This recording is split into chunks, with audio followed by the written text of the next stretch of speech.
Visakha బీచ్లోని GVMC beach రక్షణ గోడ కూలిపోయింది. సముద్ర అలల ఉధృతి 5 అడుగుల మేరకు స్థలం కుంగిపోయింది. ఆ ప్రాంతానికి సందర్శకులు వెళ్లకుండా జీవీఎంసీ సిబ్బంది సూచికలు ఏర్పాటు చేశారు. మరింత సమాచారం మా ప్రతినిధి ఆదిత్య పవన్ అందిస్తారు. వాయుగుండ ప్రభావంతో ఉమ్మడి విశాఖ జిల్లాలో భారీ నుంచి అతి భారీ వర్షాలు కురుస్తున్నాయి. ఫలితంగా అనకాపల్లి జిల్లాలోను అల్లూరు జిల్లాలోను చాలా చోట్ల వాగులు ఇతర ఏర్లు పొంగి ప్రవహిస్తున్నాయి. మరోవైపు విశాఖ నగరంలో కూడా వాయుగుండ ప్రభావం వల్ల సముద్ర అలల ఉధృతి కొనసాగుతుంది.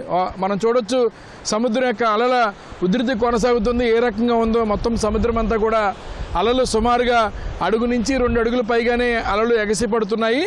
ఈ ప్రభావంతో అలల ఉధృతి వల్ల విశాఖ బీచ్లో ఉన్నటువంటి విశాఖ రామకృష్ణ బీచ్ నుండి అలాగే మనం ఇటు కోస్టల్ బ్యాట్ ఈ ప్రాంతం వరకు కూడా అలల ఉధృతి ఎక్కువగా ఉంది.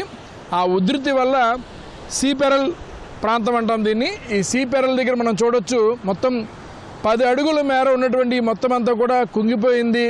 ఇదంతా కూడా అలల ఉధృతికి మొత్తం అంతా కొట్టుకుపోయిన పరిస్థితిలో కనిపిస్తుంది. మనం చూడొచ్చు అంతా కుంగిపోయింది. ఇది జీవీఎంసీ మహానగరపాలక సంస్థ కార్ పార్కింగ్ కోసం బీచ్కి వచ్చేటువంటి సందర్శకులు పర్యాటకులు వారి కార్లని పార్క్ చేసుకోవడానికి పార్కింగ్ ప్రాంతం ఇది. ఇక్కడే కార్లని పార్క్ చేసుకుని బీచ్లో ఉన్నటువంటి వివిధ ప్రాంతాలకి సందర్శకులు పర్యాటకులు నగరవాసులు వెళ్తూ ఉంటారు. ఇది గడిచినటువంటి 2 రోజులు కూడా ఎడతెరిపి లేకుండా కురిసిన వర్షాలు ఒకటి.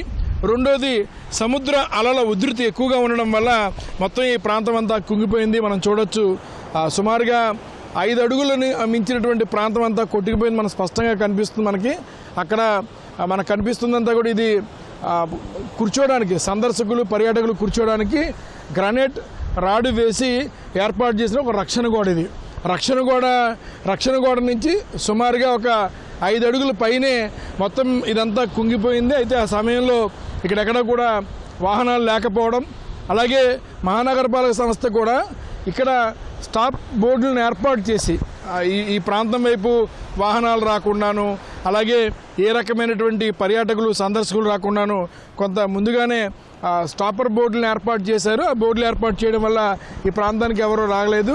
అందువల్ల ఏ రకమైనటువంటి ఇబ్బంది ఎవరికి కలగలేదు. కానీ సుమారుగా 5 నుంచి 6 అడుగుల రక్షణ గోడ సైతం మొత్తం కుంగిపోయి కింద పడిపోయింది. మనం చూడొచ్చు. ఇదంతా కూడా సాధారణంగా విశాఖపట్నంలో వర్షాలు పడిన తర్వాత సముద్ర అలల ఉధృతి సమయంలో ముఖ్యంగా తుఫాన్లు వాయుగుండాల సమయంలో అలల ఉధృతికి విశాఖ బీచ్లో ఉన్నటువంటి ప్రాంతం అంతా కూడా చాలా సందర్భాల్లో కుంగిపోయింది. దీని మీద కూడా మహానగరపాలక సంస్థ దృష్టి పెట్టాలని నగరవాసులు కోరుకుంటున్నారు. కెమెరా పర్సన్ ఏ శ్రీనివాస్తో ఆదిత్య పవన్, విశాఖపట్నం.